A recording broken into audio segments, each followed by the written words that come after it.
Welcome to the house, the one they talking about. Word of mouth, the boxing playhouse, without a doubt. All the latest and greatest boxing news, that's what it's all about.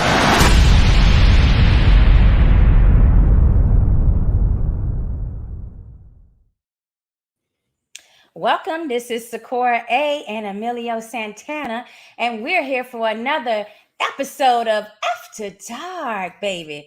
And tonight we have a TNK Boxing's boxer that'll be doing his debut on the Florida Boxing Hall of Fame show. And that's on June the 30th, guys. I can't wait to introduce him. But first, Breaking news. Tio, guys. Tio is like, you tell me what you think about this situation. But Tio Lopez informs the WBO that he's vacating that newly won title that he just got off Josh Taylor at 140 pounds. I mean, I don't know what to think of this. I mean, I don't know if it's like, I don't want to pay your sanctioning fees, take your belt back, or if it's, I really got stuff to do and I'm not going to be able to defend it. Like, or is he really seriously thinking about hanging it up for good, retiring? Emilio, your thoughts?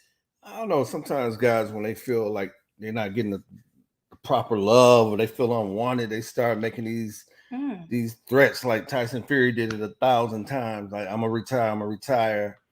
And sometimes they do it to have promoters of people throw bigger purses at them to fight a certain fighter. So I don't think T.O. he probably don't even want to pay them sanctioning fees. And who knows who the mandatory is? Right now these guys. They pick and choose who they want to fight. He done won the belt. He probably feel like, man, I ain't finna be paying these sanctioning fees, whatever. So I think he just, he's just gonna take a vacation, man, and fighters throw them type of words out there. I'm gonna retire. Retire, and they just need time to sit back and reflect, man. And there's too many big names out there for him, to retire right now. He got a Devin Haney, Ryan Garcia, Tank, all these guys. It's a lot of money out there for him to just walk away. So I don't believe that. He just, sometimes guys say that when they, they feel like they're not getting the proper love or respect. Like he, the other week he was talking about the black fighters getting more love or whatever. Yeah, you think that's playing into it too? Yeah, I think all that's playing a part of it. I just feel like he's not getting the proper love that he feel like he deserves. So, guys say things like that. That's what I believe. I mean, yeah, I get it. I understand it. I mean, we do all sometimes get in our feelings when we feel that others are getting better treatment and getting appreciated more than we are. Right. I think I just went through that like a few days ago. But what I'm saying to you is that this is a little like extreme. However, .com, I am happy that he's deciding not to sit on an actual belt, knowing that he's not going to be able to defend it anytime soon. And he can give other boxers in that division a chance at becoming a world champion. Right. That's something that I do wish other boxers would do instead of just sitting on these belts and holding them, even though they got issues at home or they got injuries that's lasting forever, or they want to fight at other weight divisions and all this kind of stuff going on. When I really think T.O. did the right thing if he knows he's not going to be defending this title. Is it a bonus that, I don't have to deal with these sanctioning fees? I mean, I'm pretty sure WBO is not excited about that. Because now they're not going to get the fees from, why is Sherman trying to call me? Hold on a second. Coach Sherman, we are on the air, honey. We are on live. I got Julius Daniels waiting to get on. It's 8:00. We are live, Coach Henson. We are on the podcast. Oh my God. Yes. Well, I'll talk to you later. Or chime in online. Trying it online. Yes. Yeah. We're talking about Teofimo right now. Okay. All right. Okay. I just wanted to let you guys know that Sherman Henson, that's my dog, but it's like you should know by now. Thursdays, 8 p.m., baby, all day. It is after dark. So you were speaking about who his number one contender would have been, and it would have been Arnold Barboza, who is also someone in this equation with these 140 pound divisioners, because if you recollect, he was trying to get a fight with Tio before this fight with Josh popped off. He also was trying to get a fight with Ryan Garcia, which did not happen because he went with the money fight with Davis. He is in a situation where whomever he tries to fight at the top, something happens to where that fight does not happen. So this is a good thing that Teofimo, although Barboza is not fighting who he wanted to fight, he does at least still get the opportunity to get his hands on one of these WBO regular champion belts. Because right now I think they have him he got like an intercontinental type belt. Right. Now, we're going to introduce our guest and we're going to find out from him, as a new prospect, what does he think about all of these, different shenanigans in the sport and the sanctioning bodies and the things that go along with being in this fight world, and the politics that are involved. Ladies and gentlemen, I do want to welcome an amazing individual, an amazing person, and an amazing amateur boxer turning pro. That's right. We're talking about Julius Daniels. That's right. The chosen. How we doing? Right, Julius. Hey.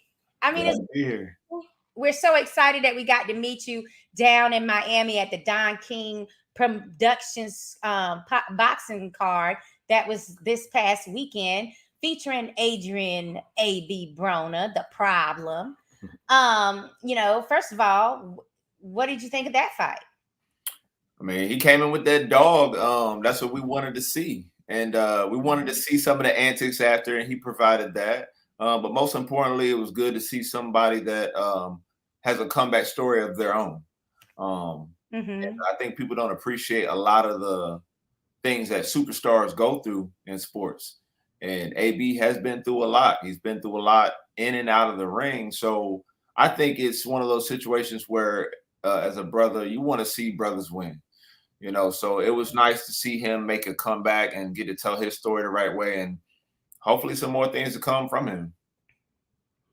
For sure. I do understand what you're saying, that is something that is, understandable. Like, the fact that he was able to fight his mental demons and get back in the ring and stay focused, which has been years and years in the making, of people wanting him to stay focused in his training camp so that he can perform the way that he did this past weekend. So, yeah, I agree with you on that. What about you?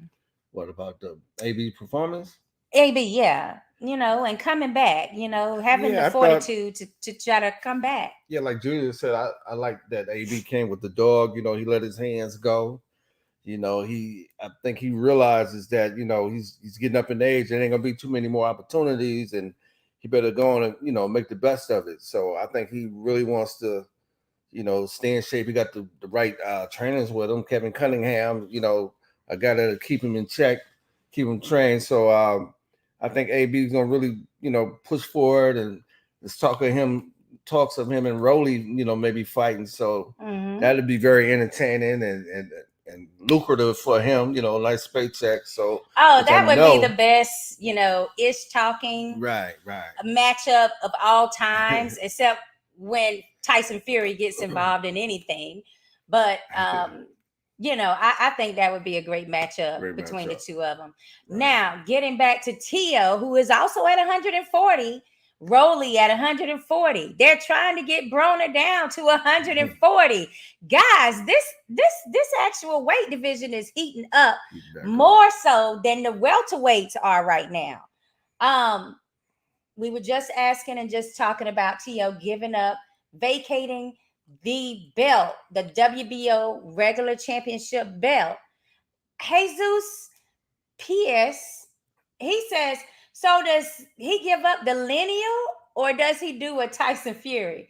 No. Once lineal is like based on who you actually fought to win that title. So he doesn't have to give up. He's still always going to be a lineal champion at 140 because he beat the man that beat the man that beat the man. Well, actually, he just beat the man because he beat Josh Taylor, which was the undisputed champion at 140. He beat the man that was hurt, who then hasn't really done much since. And then he cries and cries and cries. And then he fights a guy that hasn't even been in the ring in a long time. So I mean, hooray, but like we don't feel sorry for you. Your antics were brought on by your personality and how you act, how you conduct yourself. Okay, I see I'm getting some feelings out of you here. People, it's too easy for Black people to be a target for everybody's condemnation. Right. So when he's blaming ESPN, how many Black people got a job at an executive office at ESPN? I got a voicemail from ESPN. You know what they told me in my voicemail? They say, you sound too intelligent to be a fighter. Wow. ESPN told me. I got the voicemail still on my phone. I'll send it to you. So like that definitely sounds like some stereotyping. So Black people aren't getting any extra shakes at ESPN. Ask Crawford how that was going for him. So I mean, I'm not trying to hear that. T.O., he did a great job. He had a heck of a performance. Josh Taylor just seemed lackluster. He wasn't ready to let his hands go and explode. So, I don't want to dilute an amazing performance, but I mean, there's still got to be a reality check here. Black fighters aren't getting that shape. I mean, I thought it was because he was getting jealous that they were actually, for the first time in forever, showing Black boxers that, and let's look at the Black boxers that they are, trying to push right now. They all had to be excellent. Well, they don't have to. We're talking about Olympians. They don't got to push nothing because as media, we decide what we like. We're excited by action. We're excited by fighters that they want to talk. They want to let their lips go, but then they let their hands go. So, this is a hurt business. And when you got guys that are about that smoke, we love to see it. And so if some of the Black fighters seem to be maybe a little bit more vocal or a little more animated, kudos to us. Get mad, get in the game. But T.O. talked more than anybody else, so I don't understand what he's jealous about. He's getting attention. He had a lackluster Heisman performance. Right. Well, one thing is that I felt that it was unwarranted because he was the same one that was benefiting from ESPN giving him so much limelight a few years back. Well, and they was matching him up so that he could move up the ranks to fight Lomachenko quickly. And Lomachenko's the man we shouldn't be talking about. Lomachenko's the gatekeeper now. Like, he's not even the guy right now. Like, let's talk about Regis Prograis. Let's talk about the real ones, the real dogs that's in the ring. Go fight him. But now he ducking. Like, you want to give up the belt for what? Look, I get it. The whole divorce stuff, I've been through that kind of stuff. Look, I won't speak no wrong on a man that's going through some mental, but that's not my problem. Get in the ring, do your thing, and if you can't, just step out. But he really just came and committed a robbery. He took a belt from a guy that really wasn't ready to defend that belt. Well, I want to talk about Josh Taylor for a second. I mean, because the fact is I thought that it was more mental than just him having a layoff. To me, his confidence wasn't there the way he used to have it. I think that he's dealing with the Cottrell fight. And in the back of his mind, he's knowing that's somebody out there that did probably win against me already. And I got away with it. And it seemed like he didn't have that confidence that we're used to seeing. I mean, that didn't look like the same boxer that was in there with what's his name? Ramirez. That didn't look like the same boxer at all that was in there with Jose Ramirez. But it's not mental. I mean, I don't even see that as mental. Somebody took his confidence. T.O. literally, and that's what I said, for whatever. Well, not T.O., I was saying Taylor. Yeah, but I'm saying Taylor got his confidence took. Yeah. Okay. by Theo. You know, he had confidence. I mean, he had a little silk roll walking in like he was the man. He got it. And in that first round, I'm thinking like, okay, this is because I wanted Taylor to win. I was trying to see him running back with either Catterall or Regis. But again, all the antics that T.O.'s got going on, you know, the interview, looking at his dad, and they playing this little cat mouse game on camera. That's cute, but like, nah, forget all that. In the ring with real dogs. Right. Well, now he's up against the and this is what really you're gonna love this. The WBA ranks Jack Cottrell, who beat Josh Taylor, at number 15.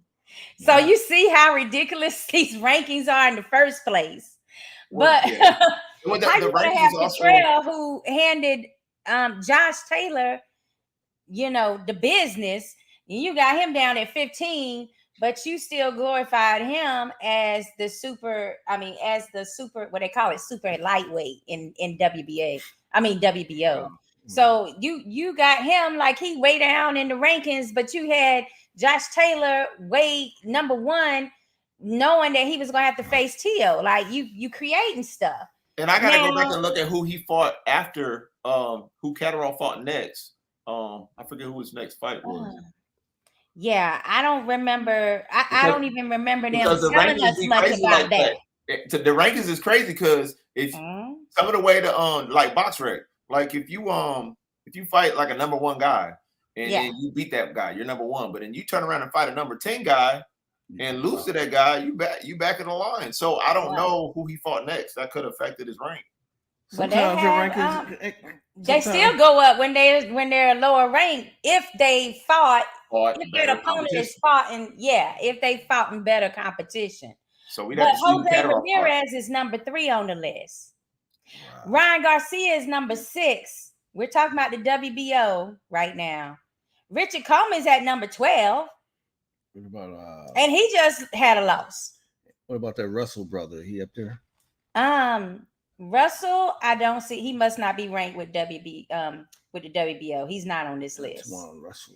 He's probably on the WBC list. The other 3 champions, WBA has Alberto Pulo. IBF, nope. IBF has Mateus, and then the WBC has Regis Prograis. And that's the real dog of the division to me. I have to agree with you, Daniel. That's the real dog of the division. Who's actually fighting this weekend? Well, what's the name? Won that little belt. The one in Vegas fighting that weight class. It was on Showtime. I can't think of his name. We seen him fighting Orlando. What's his name? I don't know. He's in that weight class. Oh, you're talking about Kenny Sims Jr. Kenny Sims. Yeah, he's not. He's on the WBA ranking. That's another serious situation. So no matter where T.O. turned, he was going to be facing somebody that was like real superior in talent and active. Well, and I don't know how, again, the politics that's another conversation that's always behind closed doors. But you talking about paying 3%, people say, oh, it's only 3%.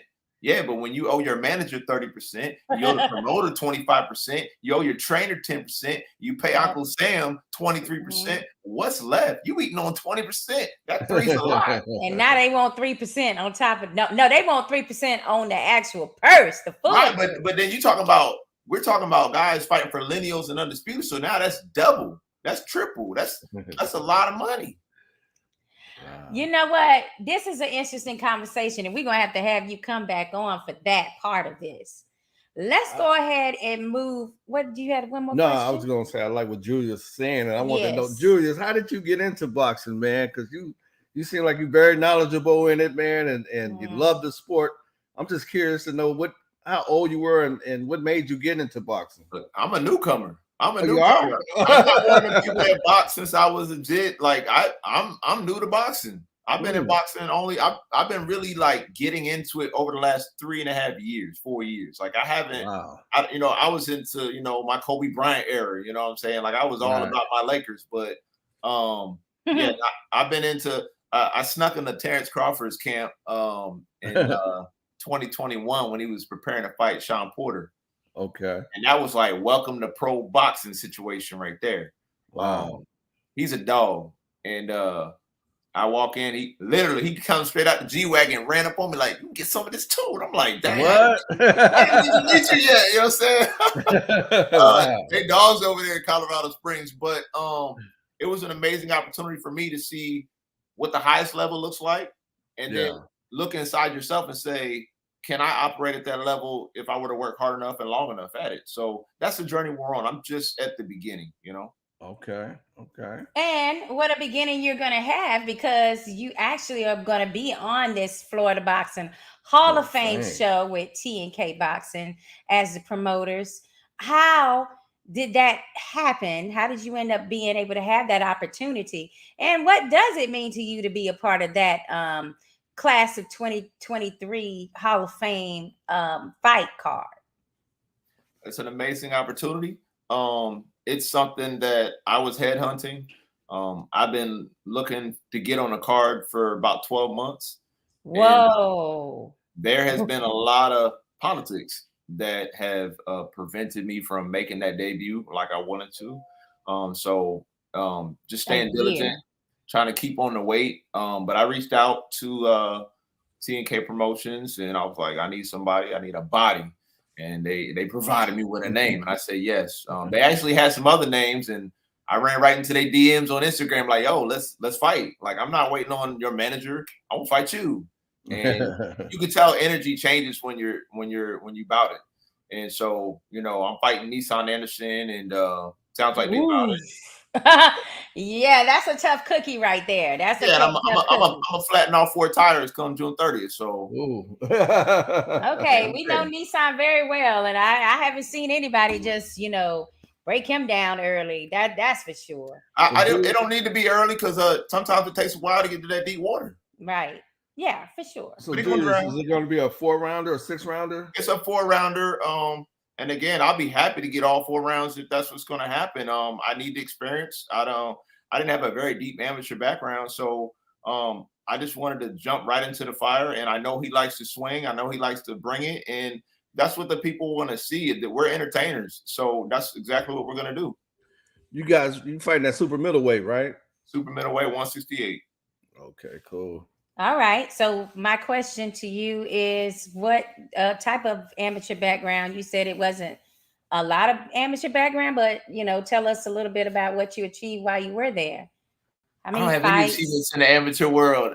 You know, I came into this not looking to stack the blue chips and have a deep background. I'm 36 years old. Oh, I didn't realize you was that age. Yeah, you know, the black don't crack like that. So, you know. It damn sure don't, because you got me surprised right now. Yeah. Well, you know, even when we spar, you know, like a lot of these guys, oh, you look like you about 23, 24. I'm like, bet. That's what I want you to think. Because, you know, when we get on that bike and we ride, we're going to break him down. He ain't got no cardio. So I'm happy to take him 4 rounds and break him down. I guess you know Rick. Rick Anderson says, "What's a Nissan to a Hummer?" Oh wow, that was kind of cute. Nah, but he's you know, he's a fighter that I respect. Otherwise, I wouldn't get in the ring with him. You know, I don't want a cab driver. I want somebody that pull up ready for smoke, because I'm looking to challenge myself. I came into this journey for mental health reasons. Some people get out of it for mental health, but I needed it. It was a great outlet, a great source to get discipline and get myself right. And, you know, so we're going to continue that journey on June 30th and move on from there. This boxing thing, Julius, is this something that you see yourself pursuing long-term, man, and just working your way up the ladder? Yes, sky's the limit. When you look at your Bernard Hopkins of the world and your Roy Jones Jr., who's also getting inducted, they set the tone for, you know, age ain't nothing but a number. Right. You know, there's a lot of young bucks that run in that gym, but, you know, they're going to gas out like the rest of us, you know. So, I mean, at the end of the day, if you work hard, you do your miles, you get your rounds in, you should come out victorious. And I expect to do that on June 30th. Well, June 30th does mark an amazing date. Now, the inductees are like amazing. You got Jesus Escalera getting inducted for his work as a promoter. You have Roy Jones Jr. for his luxurious and amazing career. You have people like Ozzy Ocasio, you know, girl. Aaron Snowell. Yeah. We have you were saying female. Yeah. That's going to be Ada Velez. Yeah, Ada. Like, there's so many amazing boxing careers and advice that you could possibly tap into this coming up June 30th. What do you see in your future? Like, what's the one question that you would ask one of these guys and lady? How to make these weight cuts easier. I'm telling you this. Wait a minute. Now, that's a great topic, because you actually told us that you weighed a lot more than what you are now. Like, what? Tell us something. Yeah, tell us how that happened. So, you know, I like to eat like a fat kid, you know, nighttime, snack time. I'm, you know, the kids is in bed. I'm like, pantry's mine, you know, but I went through, so Nissan fought Frankie about a year or so ago. And I actually asked to fight Frankie. I felt like he had the better 4 rounds. So I felt like for my first fight, I go in that direction, but he's actually competing for the Team Combat League, so he wasn't able to accept the fight. Okay. But it was all love, you know. I reached out to him and he explained the situation. So I went back to the promotion company and said, "Who's next?" And they gave me a name, and I said yes. So I just want to join the ranks of the people that call themselves professional athletes, and it is a commitment. There's not a lot of balance. You definitely have to be all in. You know, I have a job. You know, I got a family to provide for, and I'm hoping that boxing can become that provision. But when you talk about the way that boxers are getting paid, when you talk about the corrupt things that are going on in this sport behind the closed doors, I really want people to start speaking out on it. So kudos to Earl Spence for saying something that sparked a little conversation about that 3%. Right. Yeah, he did mention that, you know, they want to know where does this 3%, you know, go to.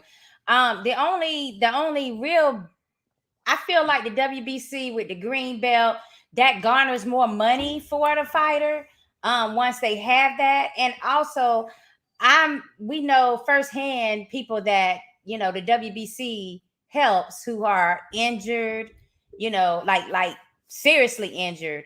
And also those that are retired that, you know, might have financial issues now. And then they do have the WBC Cares, which also sponsors a lot of these, you know, grassroots gym type programs and things for youth, at-risk youth at that. So I'm like, okay, they have a leg to stand on. They can say some of this money is actually going back out to help our former champions and injured boxers, etc., etc. But I never hear anything about what the WBO is doing, what the WBA is doing. Like, I want to know more about what these organizations offer. And to be fair, that this is a tough conversation because we have a lot of casuals that are now tuning into the sport. So there's things that the casual doesn't understand, like the differences between job responsibilities. Like, you know, it may not be a manager's job to do certain things that a promoter is supposed to do. So for the casual to hear numbers being thrown around out of context, I think it would be very good to have an open forum where there's transparency so that people can actually understand, because I think casuals are also driving some of the social media rhetoric that's going around, and they really don't understand what and why. True, that's true. I mean, some of them don't even have the slightest idea that some of these boxers, like, they're getting turned down for fights because they don't have enough followers, even though they've been in it and got the skill level way higher than you know, the one that has all these followers. You know what I'm saying? To be fair though, this is a change in everything that's going on in society. Like back in the day, we was in high school, there were no cell phones. I mean, they were just starting to come out when we was in high school, but now, I mean, my kid, 12 years old, like, yeah, where my cell phone at? I need to go to school. I'm like, dang, at 12.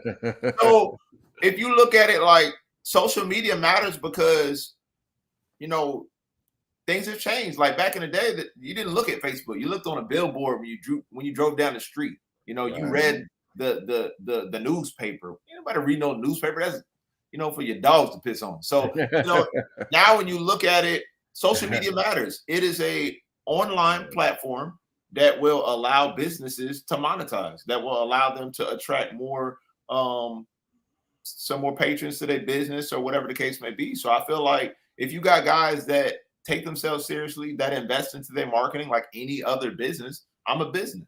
And you got to give guys like Ryan Garcia some kind of credit because he created a business concept. He found his niche and he made the most of it. You can't get mad at that. Oh, but I wasn't even talking about him because he actually has an amateur background. It's just like people that, yeah, I'm talking about people like Jake Paul and them. But Jake Paul takes his, you know, craft seriously now. There's nothing wrong with that. You know what I can give you with that? Eliminate, what I'm saying is, don't eliminate amazing talents because just on numbers. Like I don't think they're eliminating it. Yeah. I think that guys that have, with respect to the sport, guys that have put many more years in the amateurs and many more years at camps and things like that, you know, you got to respect that part of the sport. But at the end of the day, this is an entertainment business. And people sometimes don't even know some of these people that got 20, 30 fights. And some of those guys, if you would ask them, they're like, man, I'm going to do all that social media stuff. So you can't get mad that nobody know you. I'm laughing because we have encountered that a few times with some boxers that's been on this particular Hall of Fame show in the past. And, you know, they didn't have any social media and then they didn't feel like they wanted to come on the show to even market to more, you know, people to see them and be open to them. Well, so that's why I'm laughing because I know some boxers that are like that.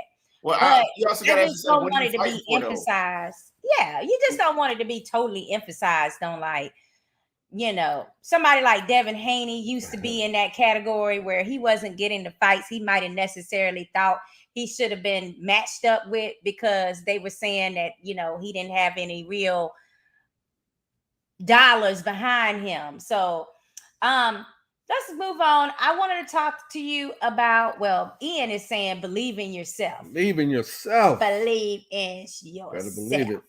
And then Rick says, I'm with her. Well, I appreciate it, Rick. I appreciate that. She talking. Julius, this ain't your first Florida Hall of Fame, is it? You been to the other ones? Any other ones? I haven't been to any of them. Okay. Oh, well, you're going to love it. I mean, because the whole weekend is really full of amazing events and different things that you can do and opportunities to be one-on-one with, you know, these legends in the game. I was going to say Aaron Snowell too, who was Mike Tyson's trainer. They called him a trainer to champions.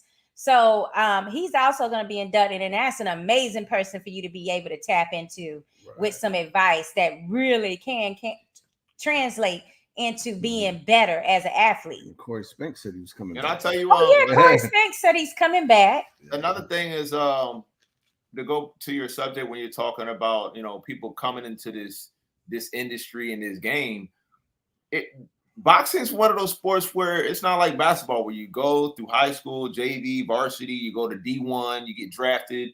Boxing doesn't have that format. So there's a lot of unconventional stories where people that had no experience, that had no background. I mean, didn't George Foreman lose his first 10 amateur fights? So, I mean, you got guys that...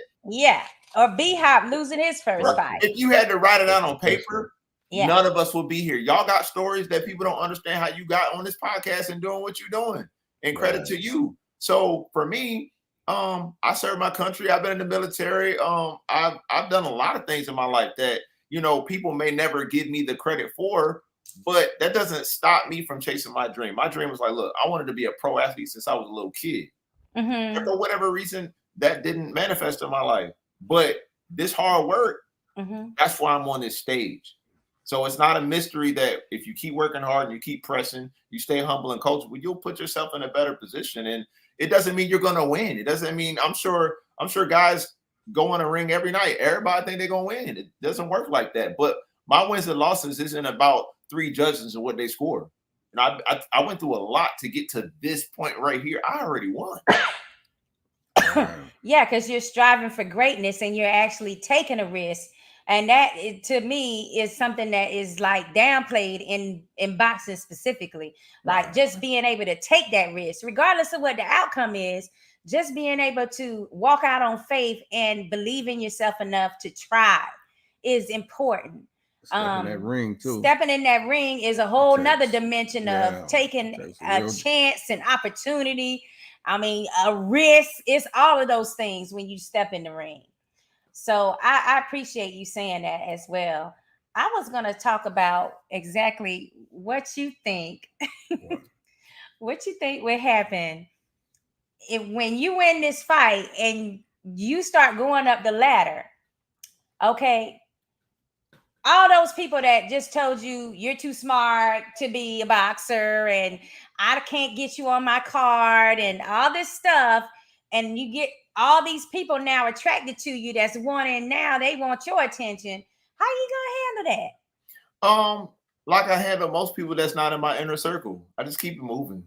You know, at the end of the day, I'm not here to impress anybody. I'm not here to send any special message. What I'm here to do is I have a following of people that understand my mental health story. And as long as I keep getting up, because that's my mantra, never fold. As long as I keep getting up, they're going to keep getting up. So we got to lead by example out here. So no, we're going to handle business. We're going to flatten some tires. I hope we got gap coverage because he's going to run out. He's done. Exactly. And thanks for your service as well. I mean, you get to skip a couple of steps when you're in the military, to be honest with you. I feel like you earned that, that chance to be able to skip over some of this amateur and different things like that. We have a close friend of ours who's also a boxer who was in the military and lost some years, with the professional boxing route. But he's an amazing boxer.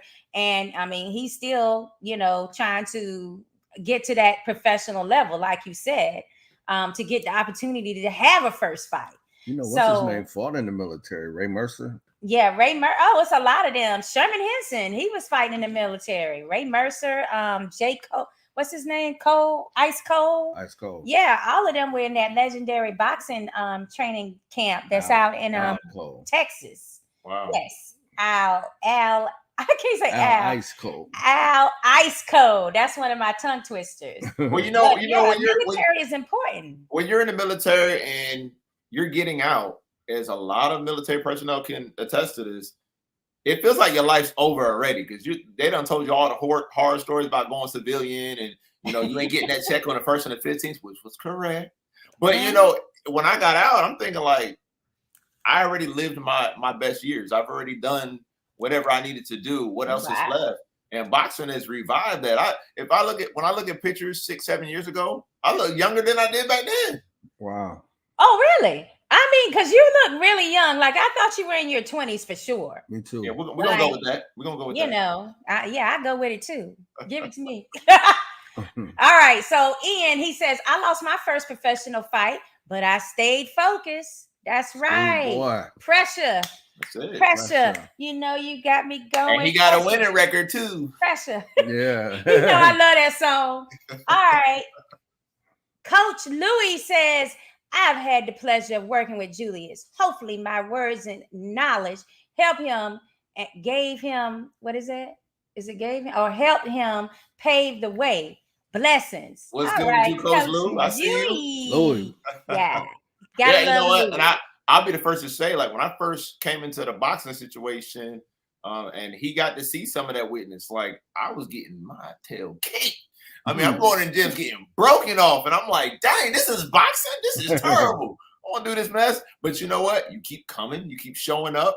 You keep digging deep because guys that run around talking about this undefeated story, that's crap. That's crap. All y'all been handed y'all butts and sparring by somebody. Even before got handed to by Earl. At some point, right? Butt and sparring. Well, you know what? But if you ain't never been touched before, and you ain't never had to get back up off that canvas, don't talk to me. You know what I'm saying? So I'm not too worried about getting hit. That's part of the job. That's a prerequisite. You're going to get hit. But what you going to do when you get hit? And y'all going to find out June 30th. All right, I'm ready for that. He said we're gonna find out. Hey, June I can't wait. I was know. gonna say, Julius, how would you describe your style, man? Is there any fighter out there, past or present, that you think your style kind of emulates, or do you feel like you have your own style? Or You know, the cool thing about this is I'm still growing into my style. I'm like a baby with this situation. So sky's the limit. And you know, and I think that rebirth of trying something new, you know, you got people in their 40s and 50s, y'all young, y'all can still start a business, you can still do something for yourself. Right. So this is just another avenue to show that we can get that age conversation out of there. You know what I mean? But right. This is for anybody that wants to do something. It doesn't have to be boxing. So I want to be kind of the guinea pig. I want to show people that, you know, chase your career, go for what you're going for. You want to start a business, start a business. This is a business, and we can all show that blueprint. Y'all doing that now. Y'all, you know, I'm sure that your first couple of years doing this was unreal, trying to figure out the technology and how to connect people hanging up, the calls getting dropped. So, you know, people should respect, and especially for Black business owners, I think this is a wonderful opportunity to see. We got 3 Black business owners on this panel right now discussing business. This is a beautiful thing. Definitely. Oh, it's amazing. I mean, to come out on one side of things, you know, and there's still barriers, but we're all pressing through. We all like, hey, I'm here. You're gonna have to deal with it. Okay, we ain't going nowhere. So let's see. Rick also says that Sugar Ray and Joe Louis fought in the military too. Oh yeah, that's right. Yeah, thanks for that. And then Sherman says, I would love to see what you can do. All right, Coach Sherman, and you going to, tune in, Sherman, because he's on the June 30th card for the Florida Boxing Hall of Fame, and I know you're gonna be there, and I just know you're gonna enjoy our gala, the dinner gala that's coming up that Saturday, because you got to be dressed to impress, Sherman. I'm ready. I want to see what you're going to be looking like, what kind of suit you're going to have on, what's going on with you. But this is a good trainer right here. He trained Paul Banky, who became world champion under him, Juan Laporte, world champion under him. He studied with, what's the coach, that Coach Williams that passed away? Amazing. Train Tarver Jr. Okay, like he's somebody. Women's boxers, Chevelle Hallback. Okay, Lady Ram was with him at a certain point.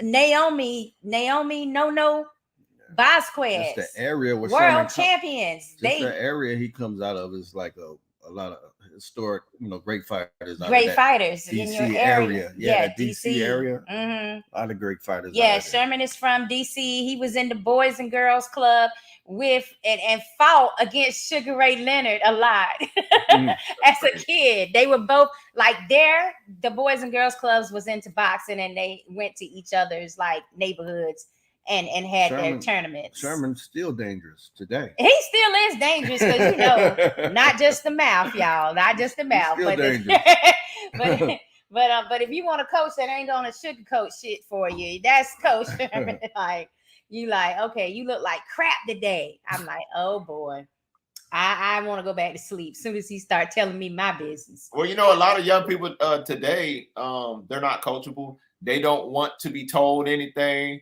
You know, they can't accept criticism. So, you know, when you got those tough coaches like that, it's hard for them to really get a hold of some of the really good talent, because some of the really talented ones ain't trying to listen. So for me, it helped being so green, because I was just like, please, somebody help me. And you know what? You'd be surprised at how little help you'll get, even with that attitude. Wow. Yeah, attitude and personality, it can either take you a long way or prevent you from getting a long way.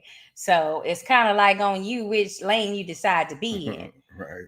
Now tell me one thing about your personal life, hobbies, or something like that would be interesting for our fans to know about you.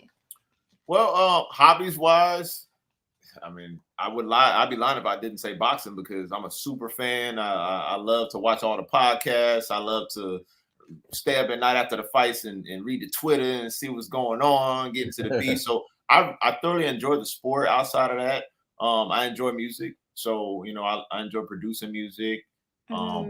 I promised myself. I said when I get to 100,000 followers, I'm gonna drop a song. So I haven't dropped one yet, but yeah, it's something that I'm interested in.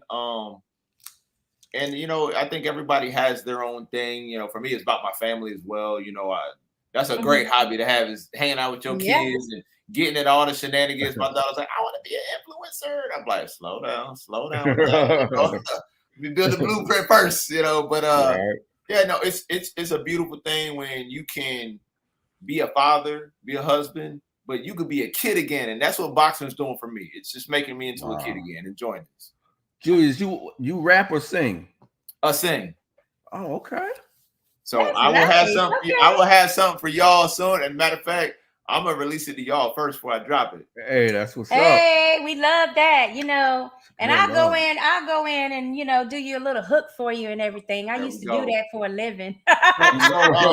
Little fun fact about the music. I used to work at the music studio. Well, fun fact about the music. So I actually got paid for like 6 months to be on tour for the military because I was singing for them. And then I was trying to get a record deal at Sony, and then there was all kinds of, again, another crazy business to be involved in. So that was a really huge passion of mine. But when the social media thing kind of really started kicking off, I didn't understand the difference between getting signed by a label and just being your own independent artist. Right. So I think a lot of people get sucked into that, and that's what you're seeing with boxing. Boxing is just like the music business. Right. And it really is. So on a lot of levels. And some of the promotion companies is like the record labels. Right. Sign this contract, all of that is going on. I got True Contenders, which is my man Spanish Ray from the Latin America series that we have as well on Wednesday nights. Him and Danny Santiago and Angel Hidalgo, they all get together and talk about, all the sports and boxing, but it'd be like Spanglish, it'd be some Spanish and be going some English, whatever you need in your life. He says, Bonnie and Clyde and Julius, the soldier, salute. Ray, what's happening? What's up, Ray? What's up? Thank you so much. He wants to call me and Emilio Bonnie and Clyde boxing. I love that, Ray. I kind of like it a little. I love that. And then Ian says, I'm a writer. Yes, because you came up with that pressure. I like it. Now, if you want more information on where to find you at and everything, tell us about your social media handles, how we can, link up with you, how our fans can keep updates from you. Yes, so my most frequent updates are going to be on Instagram, 86 God. You got to spell it out. Y'all going to look at how do I spell 88? 86. 86 God. EIGHTYSIXGOD. Follow me. And also Team Daniel Boxing on YouTube. Okay, YouTube is what now? Team Daniel Boxing. Team Daniel. Okay, so just putting those links out there for you guys so you'll have them and be able to click on them easier. Please, while you're over there on YouTube, you can sign up for our YouTube page as well, which is Boxing Playhouse. That is our handle over on YouTube. And subscribe to his channel, my channel, anybody else that you want to support. It just takes a click. Now that I'm saying that, remember when you told me that Rick Ross was talking about how people don't want to click, your friends? Yeah. Please expand on that, because this is something that some people need to hear. Oh, me? Yes, you. Explain. Oh. What happened? I'm trying to remember what he said. He was just saying that how people they look at your stuff but don't click it. Is that what you're saying? Okay, so basically he's like, they can't click on your stuff, Daniel, because they've talked to somebody else about you and know they talked dirty about you, so then they can't click on you and they can't like your profile or whatever you posted, because that would be acknowledging to the people that they talked about you to, that they two-faced and that they can't support you out in the open. But he says he don't even have to read or see or view what his real friends, posted. He just gonna still like it. He gonna still follow it. He gonna still support it. which, you know, I'm guilty of that. Like, I don't know, sometimes I see some of my people and they're doing something or posting something, and I just, you know, go ahead and do that little love button because that's my people. Like, what happened to that kind of love? What is going on in America? What is going on? You tell me, because we got a lot of you know what fans it that's is? not even in this area. We have expectations that are too high for other people. At the end of the day, this ain't no friends out here. This is a lot of people. They don't care how bad they're doing. They just want to be doing just a little bit better than you. Right. And so for me, again, I'm not here to impress anybody in Wonderland, Instagram, any of them lands. I have a mission that I'm on. And if you're not with that mission, you still gonna see me on your screen. You're just gonna have to keep scrolling and snoozing me for 30 days and unliking because you accidentally double click this and I gotta unclick it. I'm here for all that.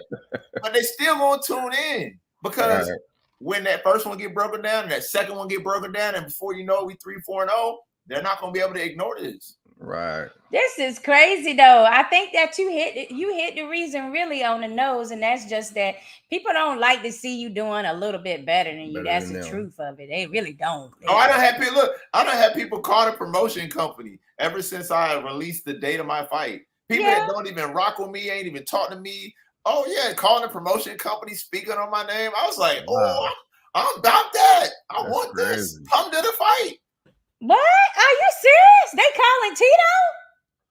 Wow. That's crazy right there. Now I can't take, like, if I do have some frenemies out there, I can't take valuable time out of my schedule to do something that's hateful towards you. Like, that's giving you too much power in my life. I just don't have time for it. You see what Schoolboy said, envy and jealousy. Yeah, envy and jealousy. That's out there. And it comes in many forms, and I feel like in this business, we have to understand that this is part of this business. Right. So for me, I don't take this stuff personal. It excites me. And a lot of times when I'm tired in those deep rounds, sometimes that's what I think about. I'm like, oh yeah, y'all think I'm finna fall on this one. All right.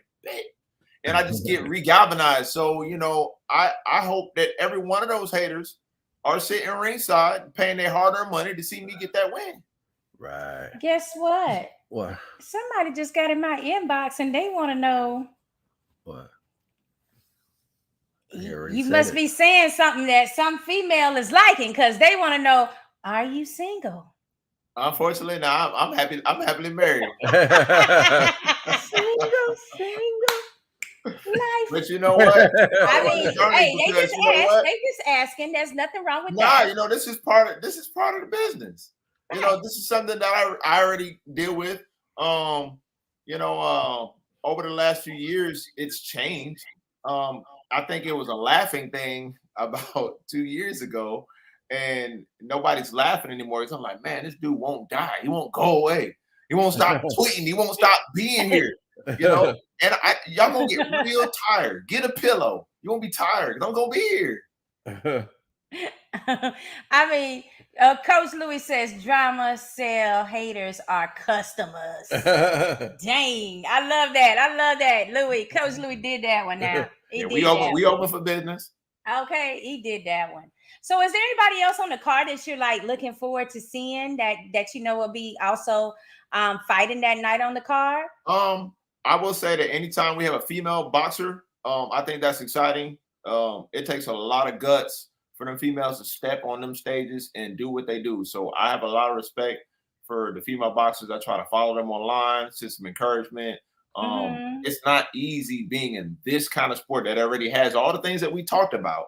Now you see how all sports, the women is underpaid all across the board.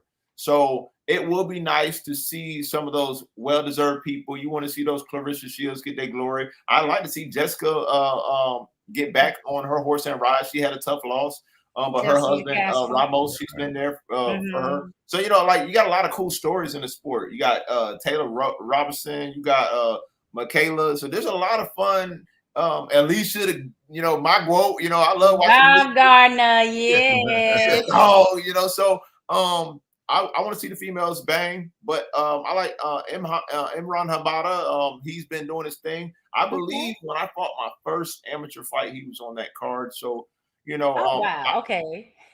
I always want to root for our guys, and even guys that I gotta fight. You know, I'm rooting for them to expand their following through this situation. Right. And That's because great news. it's a business at the end of the day, and Mhm. we all want to go home to our family. So after the song and the Right. dance, and I flatten his tires, I still want him to get up and go home. You know what I mean? So Yeah.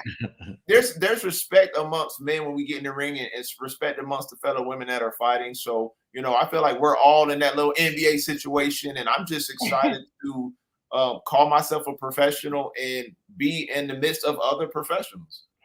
Hey, it's funny that you bringing up the females and how they gotta, you know, do that extra mile in a male dominated sport. Cause I'm not even getting in the ring, and it's like every fight I have to like fight for where my position is. I'm like, oh no, I need to get over there, and oh no, I can't go there. Oh, okay, well let me go around this side. I'm gonna try to get it. Like I'm hustling too. All the females in boxing, like they have it a little bit tougher. But it's always nice when, you know, the fellas are willing to stick up for us and support us too. Right, baby? Right. You stick up for me? Yeah. Okay. Because some of the women get taken advantage of by some of these guys. Yeah, that too. That, But there's again, a you lot know, of that. let's be real about it. Like a lot of them get sexualized because Yeah. that's their way in, you know, for a lot of the marketability factor. And while we can't control all of those narratives, it's just that we gotta appreciate they bang when they fight. Go look at a lot of these title fights.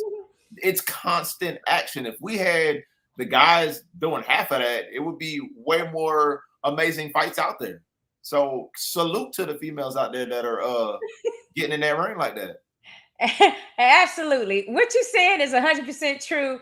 I just looked down and read this comment that Lisa said. Sakura, Julius is handsome, girl. All right, Julius. I hope we ain't getting you in trouble. Right. I mean, Oh, no. I ain't about that life. I don't want nobody woman coming after me. We're gonna turn it to the dating game on here. Okay, because then you're gonna see a real fight. All right. Nah, yeah, y'all, I'm gonna have a black eye when I come back. She'll be like, "Where's she at? Where that girl Sakura at?" But you know, it for the females and especially, I would say not just the boxers, but especially in your situation when you're talking about you're really in the locker room. You're you're behind the scenes. So I already know there's things that you've probably seen and had to excuse or had to move past for the sake of trying to get to where you got to go. And that's unfortunate that you have to do that. And I believe that transparency and with podcasts like this, and hopefully we get more traction for these things so we can have the real conversation, not the clickbait, not the gaslighting, not the just the trash drama stuff. Like, let's really talk about the stuff nobody want to talk about.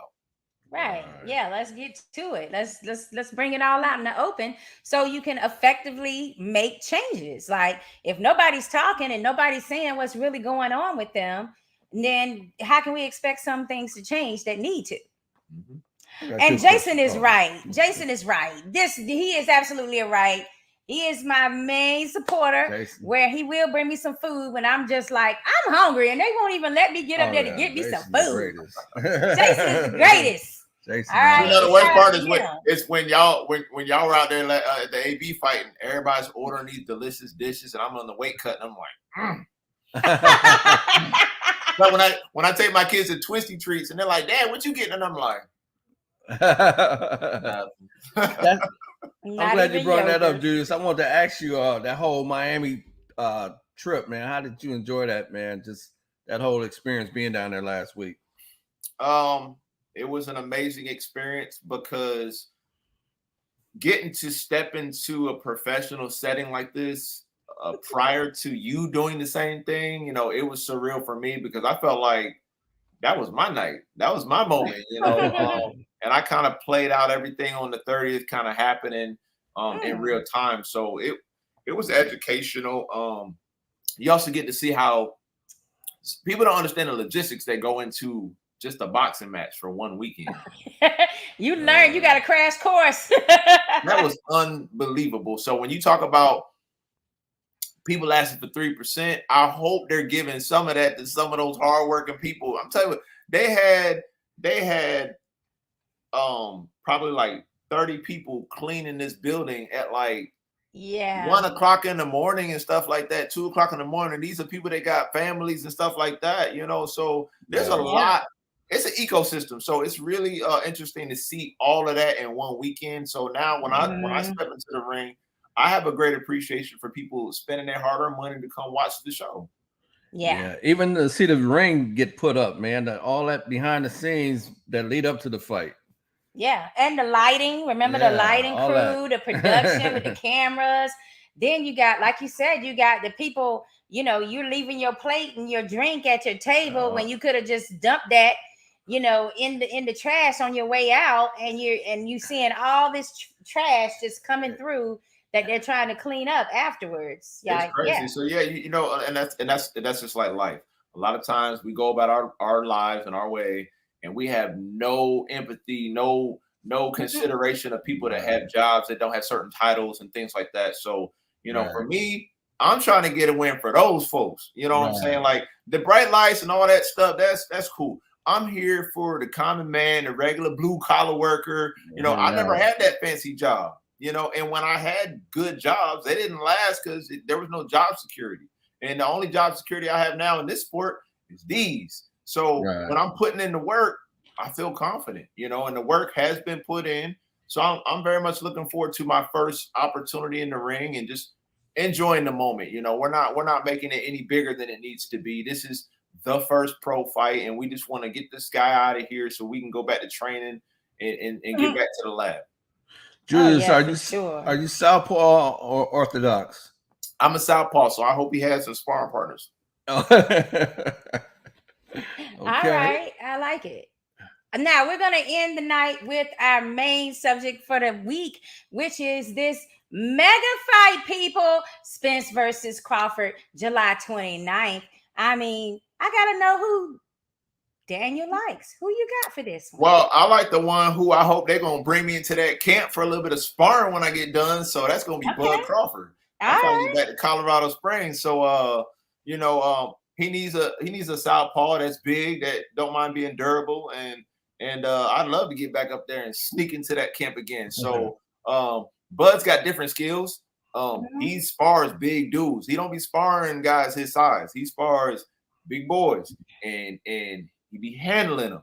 And I feel like, you know, everybody's overlooking the IQ of some of the sparring partners that he has, like Shakur and Keyshawn. So, you know, just having the Charlos is cool, but they just throw ones and twos and uppercuts every once in a while. So, you know, I hear you, Rick, but Spence is not gonna win that fight. I'm sorry. Go ahead and bet your house, because you're gonna lose it. He gonna He's passionate about this. Right. Oh, yes. He knows Bud has got them type of Spence, skills. and here's the thing, I'm a Spence fan, but real recognize real. And there's a dog side of Crawford. Y'all ain't seen that. I'm telling you, haven't seen that. He hasn't had to tap into it. He wants smoke from anybody breathing, and that's just what he brings to it. And everybody in that camp has that energy. So it's not just him. They coaches, go ahead and throw a trash hook in there if you want to. You got like 10 heads on you, like, dang, bro. So, you know, like, you messed up. That you're gonna have to pay for that one. Yeah, well, you know, again, Spence has an incredible style of stab and jab, and when he gets close, he loves to work his hooks. But there is lapses in the fight when Spence isn't Spence, and it only takes one lapse for Bud, because Bud don't lose focus in a fight. That's saying something. And then he got that southpaw, orthodox. Well, he can switch. So you're fighting two people. You know, and sometimes I switch as well. So, you know, when you're switching and you're switching a lot, sometimes guys aren't really paying attention because it's the lights, the moment, the fight. And if Earl dropped that mouthpiece like he did last fight, it's over. I know the one thing that I like about Bud is he does 100% have a killer instinct. He's shown that in all his fights, whether he's in there with somebody that shouldn't be in there with him or somebody that's, you know, had major eye injuries, and he doesn't give a damn. Once he sees you're hurt, he got levels. So, like, you know, people try to discredit the Porter fight, but he was just, they said don't get into a brawl with Porter. And he's like, man, forget y'all. I'm just having fun. Smack him up. So he did what he wanted to do. And the second they said, bruh, you're down. Yeah. About 18 seconds later, the fight's over. Right. Like I think he got into his mind with him being a friend. I think that's what happened. And he was letting him get away with a lot of stuff. But you're right. As soon as they told him, like, you losing on the cards, what you doing? Who's the fastest starter between the two? Who starts the fastest? Spence. Spence is somebody who doesn't mind coming out and getting right to that stab and jab situation. But when you have somebody that just has every tool in the box, like for people that are saying, "Oh, Spence gonna win by easy," okay, so what tool does Spence have that Terrence doesn't? I'll wait. No, I ain't never heard nobody say that.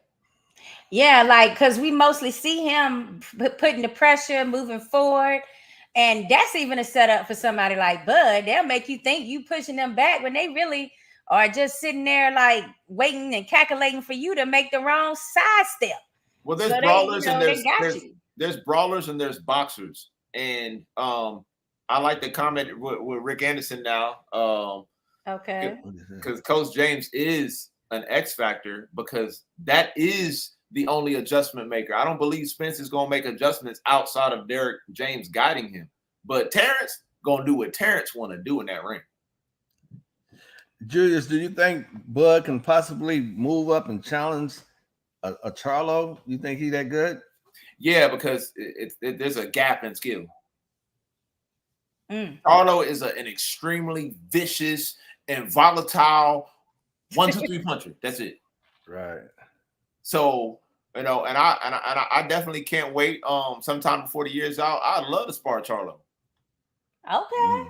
I mean, it all helps. Like iron, like that's a real statement. Well, because he's a dog, and I feel like iron. Those dogs, they out there in heat.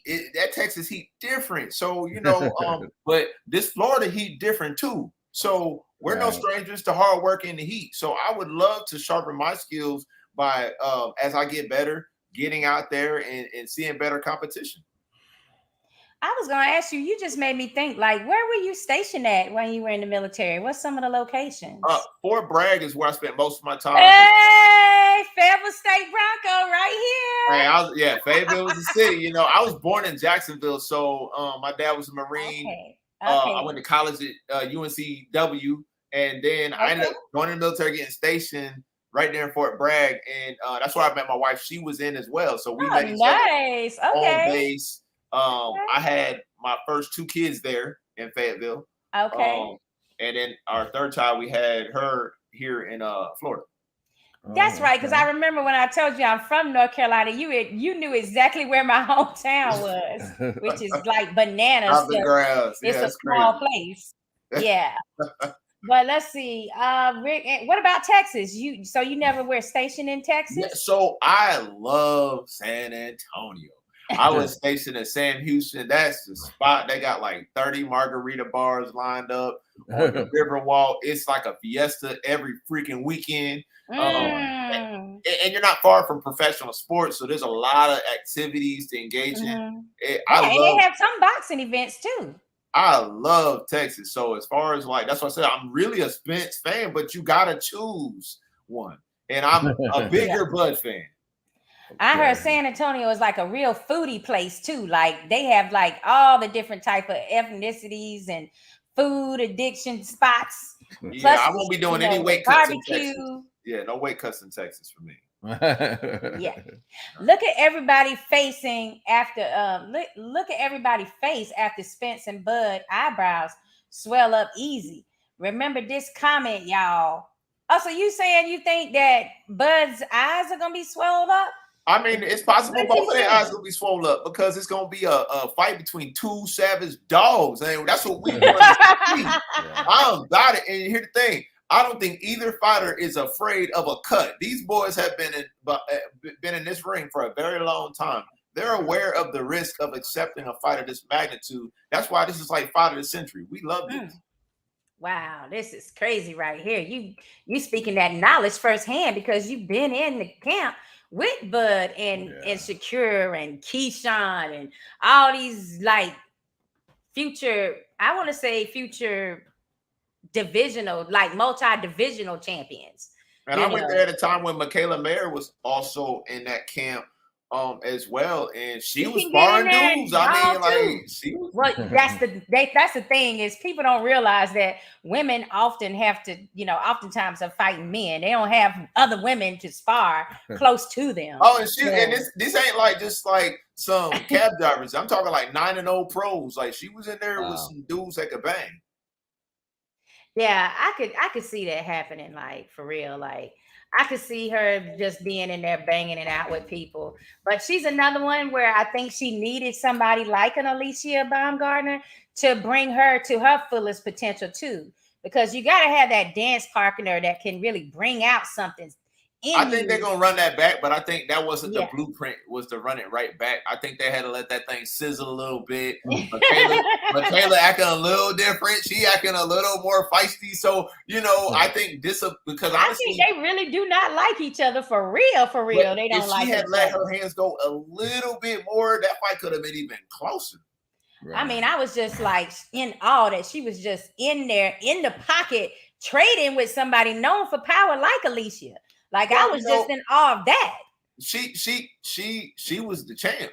So when you're the champ and somebody's coming for what's yours, you almost feel better beating them at their own game. Right.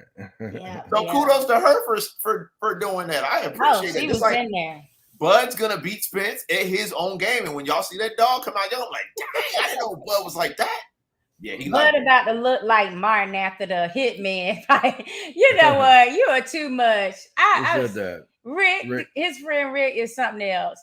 Well, guys, we actually wanted to go ahead and recap for you. So we have Julius Daniels fighting June 30th at the Florida Boxing Hall of Fame Fight Night with T&K Boxing Promotions. That ticket is available by either hitting up Julius's team in one of his inboxes, or you can scan the flyer that has a bar code on there for you to scan. You can also go to their website, which is tnkpro.com, and purchase your tickets there. Now, your friend Rick brought up the gala. The gala on Saturday night, you can get those tickets at www.florida, spelled out, boxinghallofFame.com, and they have a ticket sale location in the menu for you to purchase that as well. And it's going to be so exclusive this year. We're at a new location, a better venue, the Hilton, darling. We're going to be at the Hilton. You like how I say Hilton? Yeah. The Hilton, darling. And we're going to be having way better food, okay? Way better food than there was at the Marriott. It's going to be amazing. So this is also a nonprofit organization. So this is a way for you to get your little tax write-off receipts too. Because whatever you purchase with them, you'll get that end of the year, receipt that lets them know that you helped a nonprofit. And the money does actually go for things that are important, like the after-school programs at the gym for SJC in Fort Myers. There's the scholarship program for our high schoolers going to college. And then, of course, our inductees who are actually going to be getting their rings come July 2nd, which is the end of the 4th of July weekend celebration for all of our inductees that's had amazing careers. Now, all of that again is at www.floridaboxinghalloffame.com. Any last words, Julius? Look, I appreciate y'all having me on the show, and anybody watching, get your tickets. Let's go. Come see the show. Come watch me flatten some tires on Nissan, and let's get that first win. Absolutely. Right. We can't wait to see you in action, regardless of what goes down in there with Nissan. You got friends in us. hey, we appreciate you coming on, Julius. So thank you very much. Look forward to next time. Oh, yeah, most definitely. All right. We'll see you soon. All right, now. All right. Take care. You too. All right, so that was our man Julius. He is an amazing person, an amazing boxer. I didn't even know he was a veteran. Like, you know, that's even makes it more of an accomplishment for him to want to do this second part of his career, and knowing that it's also due to mental health as well, because I think a lot of people don't realize how much a sport like boxing does help people with any like mental challenges that they might have with depression or anxiety, you know, anything like that. So you can see Julius. That's right. You can see him June 30th, and that's on the T&K Boxing Promotions card. And then you can see that July 2nd and 3rd, our roundtable discussions, our movie premiere. The movie premiere for the documentary that won first prize in the documentary category, and Fort Myers on the fighters that work in SJC's gym. And there's also going to be the dinner gala that is Saturday night. And then Sunday, we wrap things up with all of these inductees getting their bling bling rings, baby. That ring. That's right. The inductees become officially Florida Boxing Hall of Fame. All right. I want to thank everybody that actually supported us tonight and came and chimed in on our predictions, as well as Tito's predictions and Daniel's career. We appreciate you so much, and we just want to send love and shout outs and everything to you, and hope that we can see you guys at the end of the month at this historical event here in St. Petersburg, Florida, at the Hilton Caroline location. Thanks so much for joining us tonight, and we'll be back with you next week, darling, where we're going to be talking to, guess who? We're going to be talking to Peter Kahn, the manager of some of our amazing fighters like Xander Zayas and other great boxers as well. He has an amazing roster of fighters that he's pushing right now. And he's also being inducted in the Florida Boxing Hall of Fame. So he's one of our inductees, and Bob Alexander, our Florida boxing announcer, well, he's not a referee, but his Florida Boxing Hall of Famer announcer. He'll be back with us next week for that amazing interview as well. So shout out to him. All right. Make sure you get with T&K Boxing Promotions for your fight tickets, people. Make it happen. I want to see you. Take care. See you later. I'm very surgical, lyrical when I'm physical. So bad it now it's medical, some say critical. It's gonna take a miracle. Bright lights looking spiritual, written down like biblical. I finally reached the pinnacle. I'm very surgical, physical when I'm lyrical. So bad it now it's medical, some say critical. It's gonna take a miracle. Bright lights looking spiritual, written down like biblical. I finally reached the pinnacle.